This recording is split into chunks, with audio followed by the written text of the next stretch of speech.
So the first question says the Constitution of India is a product of both historical evolution and constitutional design. Discuss ಅಂತ ಕೇಳಿದೀವಿ correct ಅಲ್ವಾ? ಹ್ಞೂ sir, ನನಗೆ ಅದೇನ್ ಕ್ವಶನ್ನೇ ಅರ್ಥ ಆಗ್ಲಿಲ್ಲ. ಅದು ಫಸ್ಟ್ ಟೈಮ್ ನಾನು ಬರ್ದಿದ್ದು ಸರ್. ಆಕ್ಚುಲಿ ನಾನು ಮೇನ್ಸ್ ಬರ್ದ ಅಭ್ಯಾಸ ಇಲ್ಲ. ಇದೇ ಫಸ್ಟ್ ಟೈಮ್ ನಾನು ಟೆಸ್ಟ್ ಅಂತ ತಗೊಂಡ್ ಬರೀತಿರೋದು. ಸೊ ನನ್ಗದು ಕ್ವಶನ್ ಅರ್ಥ ಮಾಡ್ಕೊಳಕ್ಕೇನೆ ನಂಗೆ ಕಷ್ಟ ಆಯ್ತು. ಓಕೆ, ಇಲ್ಲ ಏನ್ ಕೇಳ್ತಿದೀವಿ ಇಲ್ಲಿ, ಒಂದು ಹಿಸ್ಟಾರಿಕಲ್ ಎವಲ್ಯೂಷನ್ ಏನು ನಮ್ಮ ಒಂದು ಭಾರತ ಸ್ವತಂತ್ರ ಎಲ್ಲ ಏನ್ ನಡ್ಕೊಂಡ್ ಬಂತು ಆ ಸ್ವತಂತ್ರ ಸಂಗ್ರಾಮ ಪ್ಲಸ್ ಕಾನ್ಸ್ಟಿಟ್ಯೂಷನಲ್ ಡಿಸೈನ್, ನಮ್ಮ ಒಂದು ಸಂವಿಧಾನ ಇದೇ ತರ ಇರಬೇಕು ಅಂತ ಹೇಳಿ the makers of Indian constitution ಏನು ನಮ್ಮ ಕಾನ್ಸ್ಟಿಟ್ಯೂಯೆಂಟ್ ಅಸೆಂಬ್ಲಿ ನಾವೇನ್ ಬರೋದು ಅಲ್ವಾ, ಅದು it was a constitutional design. ಅಂದ್ರೆ ಹಿಸ್ಟ್ರಿ ಪ್ಲಸ್ ನಮ್ಮ ಒಂದು ಸ್ವಇಚ್ಛೆಯಿಂದ ನಮ್ಗೆ ಈ ತರ ಇರಬೇಕು ಅಂತ ಒಂದು ಇಂಟೆನ್ಷನ್ ಇಂದ ನಾವು ಈ ಸಂವಿಧಾನನ ಬರ್ಕೊಂಡಿದೀವಿ ಅಂತ ನಾವು ಕೇಳ್ತಾ ಇದೀವಿ. ಕರೆಕ್ಟ್ ಅಲ್ವಾ? ಸೊ ಅದನ್ನ you have to justify in the answer ಅಷ್ಟೇ, ಇನ್ನೇನು ಇಲ್ಲ. Okay sir. Okay, so how do you ಹೇಳಿ ಹೇಳಿ ಹೇಳಿ. ಅಂದ್ರೆ ನನ್ಗೆ ಆ ಟೈಮಲ್ಲಿ ಏನ್ ತೋಚದು ಅದನ್ನ ಬರ್ಕೊಂಡು ಹೋದೆ ಸರ್ ಅಷ್ಟೇ.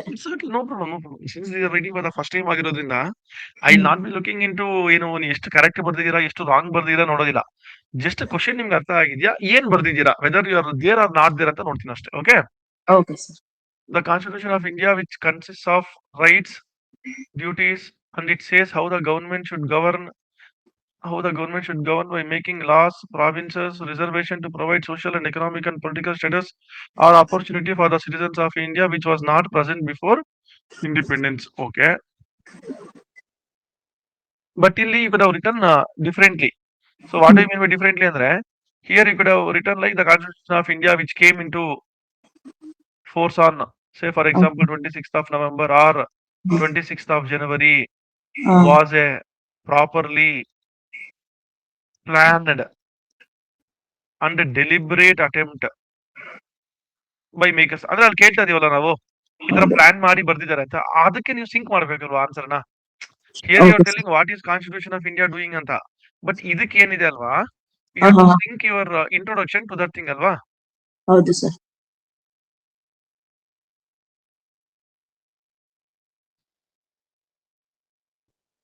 ಅದಕ್ಕೆ ನೀವು ಸಿಂಕ್ ಮಾಡಿ. It is fair enough. Next, the product of historical evolution and constitutional design. In the preamble, the constitution makers are said about the Constitution of India.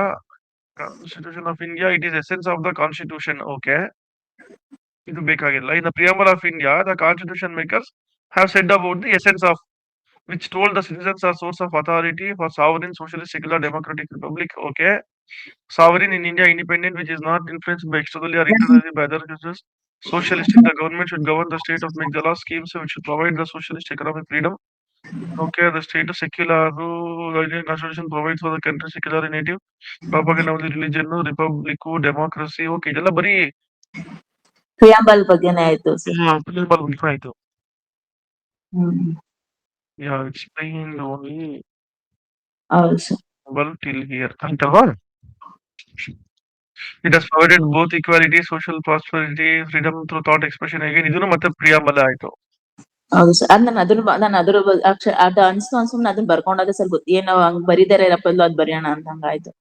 Okay, the constitution of living document which can be amended in the rhymes and reasons of citizen for starting land reform. Okay, so ನೀವು ಯಾವ್ದಕ್ಕೆ ಬರ್ದಿದ್ದೀರಾ ಅಂದ್ರೆ you have explained or explain the ideals in preamble of Indian Constitution. ಇದಕ್ಕೆ ನೀವು ಉತ್ತರ ಬರ್ತಿದ್ದೀರಾ. ಹೌದು sir. You not addressed my question, correct ಅಲ್ವಾ? ಹೌದು ಸರ್. ನಂಗೆ ಅದ್ ಕ್ವಶನ್ ನಂಗೆ ಬೇಕು ಅಂತ ಗೊತ್ತಾಗಿಲ್ಲ, ಅದು ಬರ್ದೆ. Okay okay, no problem. See ಇವಾಗ ಹೆಂಗಾಗುತ್ತೆ ಅಂತಂದ್ರೆ, ಇವಾಗ ಏನು ಒಂದು ಹಿಸ್ಟಾರಿಕಲ್ ಅಂತ ನಾನು ಹೇಳಿದೆ ಅಲ್ವಾ, ಹಿಸ್ಟಾರಿಕಲ್ ಅಂತ ತಗೊಂಡಾಗ 1773 ಇರ್ಬೋದು, 1784 ಇರ್ಬೋದು, ಇಲ್ಲಾಂದ್ರೆ ಎಜುಕೇಶನ್ಗೆ ಕೊಟ್ಟಂತ 1813 ಇರ್ಬೋದು, ಇಲ್ಲಾಂದ್ರೆ ಯಾವ್ದು ವೈಸ್ರಾಯ್ ಆರ್ಡಿನೆನ್ಸ್ ಕೊಟ್ಟಂತ 1893 ಇರ್ಬೋದು, ಇಲ್ಲ ಡಯಾರ್ಕಿ ಬೈಕ್ಯಾಮರ್ಲಿಸಮ್ 1935 ಆಕ್ಟ್, ಇದೆಲ್ಲಾನು historical. Okay sir. Okay, next deliberate ಅಂತ ನಾವು ತಗೊಂಡು, ಇಲ್ಲ even parliamentary form of government ಅದನ್ನು ನಮ್ಗೆ ಅಲ್ಲಿನವರೇ ಬಂದಿರೋದು. Okay sir. ಹಿಸ್ಟಾರಿಕಲ್ಗೆ ಡೆಲಿಬ್ರೇಟ್ ಅಟೆಂಪ್ಟ್ ಅಂತ ನಾವೇನ್ ಹೇಳ್ತಾ ಇದೀವಲ್ಲ, ಡೆಲಿಬ್ರೇಟ್ ಅಟೆಂಪ್ಟ್ ಅಂತ ತಗೊಂಡಾಗ ಏನು ಯೂನಿವರ್ಸಲ್ ಅಡಲ್ಟ್ ಫ್ರಾಂಚೈಸು, ಸಾರ್ವತ್ರಿಕ ವಯಸ್ಕ ಮತದಾನ, ಹಾ ಯೂನಿವರ್ಸಲ್ ಅಡಲ್ಟ್ ಫ್ರಾಂಚೈಸ್ ಇರ್ಬೋದು, ಇಲ್ಲ ಅಂದ್ರೆ ಸೋಷಿಯಲಿಸಂ ಇರ್ಬೋದು, ಕರೆಕ್ಟ್ ಅಲ್ವಾ? ಇಲ್ಲ ಹೌದು ಸೆಕ್ಯುಲರಿಸಂ ಇರ್ಬೋದು, ಇಲ್ಲ DPSP ಇರ್ಬೋದು. ಹಾ, ಹಾ, ಹಾ. ಇದೆಲ್ಲಾನು ಡೆಲಿಬ್ರೇಟ್ ಅಟೆಂಪ್ಟ್. ಸೊ ನೀವು Okay, ಎರಡನ್ನೂ sir. ಬರಿಬೇಕಷ್ಟೇ ಅಲ್ಲಿ. ಲೈಕ್ ಅಲ್ಲಿ discuss the evolution of Indian constitution ಅಂತ ನಾನು ಕ್ವಶನ್ ಕೊಡ್ಬೇಕಾಗಿತ್ತು ಆಕ್ಚುಲಿ.